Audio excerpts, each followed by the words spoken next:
اعوذ باللہ من الشیطان الرجیم بسم اللہ الرحمن الرحیم۔ نبی اکرم صلی اللہ علیہ وسلم کا ارشاد ہے کہ ہمارے اور اہل کتاب یہود اور نصرائی کے روزہ میں سحری کھانے سے فرق ہوتا ہے۔ ہم مسلمانوں میں سحری کھاتے ہیں، صبح اور شام میں افطار کرتے ہیں، بیچ میں کوئی پانی تک نہیں پیتے۔ اور یہود نصرانی کیا کرتے ہیں، صبح سحری نہیں کرتے اور دن بھر پھل پھلالی کھاتے ہیں۔ ان کے روزے میں ہمارے روزے میں فرق ہے۔ ایک جگہ ارشاد ہے کہ سحری کھایا کرو، کہ اس میں برکت ہے۔ سحری مطلب صبح، جو روزہ رکھنے سے پہلے جو صبح کھانے کھانا ہے اس کو سحری بولتے ہیں۔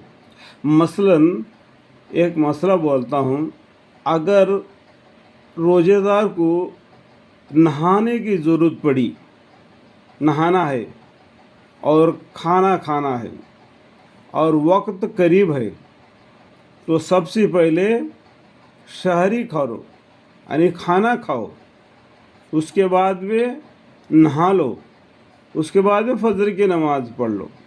مسئلہ بھی سمجھ جاؤ۔ سحری کھانا یہ برکت کی چیز ہے۔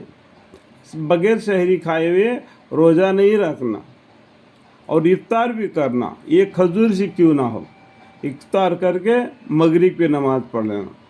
ایک جگہ ارشاد ہے کہ 3 چیزوں میں برکت ہے، جماعت کی نماز میں برکت ہے، اور شرید میں، یعنی ایک وہ تیل میں پکا ہوا روٹی ہوتا ہے کہ میکزیمم وہ روٹی اور سعودی میں بنایا جاتا ہے، اس میں برکت ہے، وہ روٹی میں، اور یہ کھانا ہو۔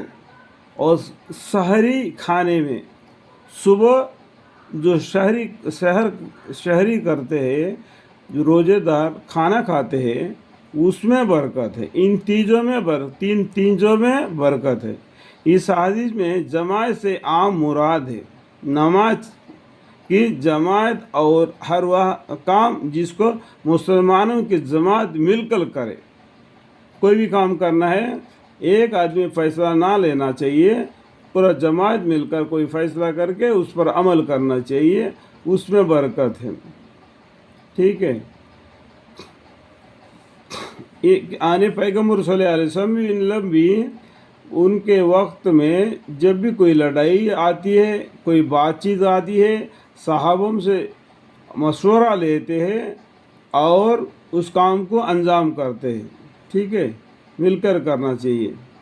اللہ کی مدد اس کے ساتھ فرمائی گئی ہے، اور شرید گوشت میں پکی ہوئی روٹی کہلاتی ہے، جو نہایت ہی لذیذ کھانا ہوتا ہے، اس میں بھی برکت ہے۔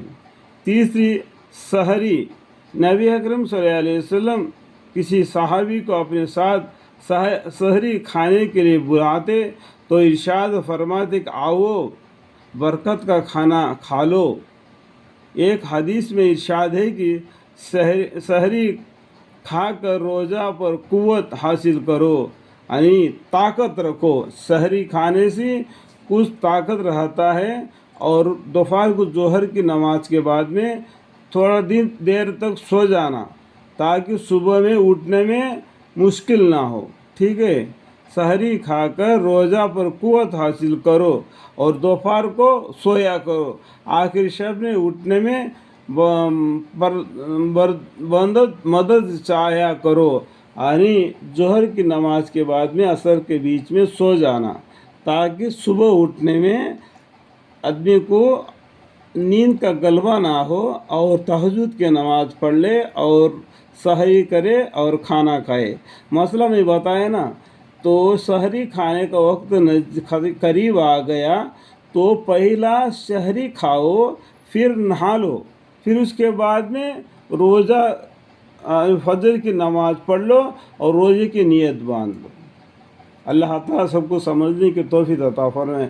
دیکھو پیجی کے ساتھ میں بتا رہا ہوں، یہ فضائل اعمال ہے، اس میں فضائل رمضان ہے، یہی میں آپ کو پڑھ کر سنا رہا ہوں۔ ٹھیک ہے۔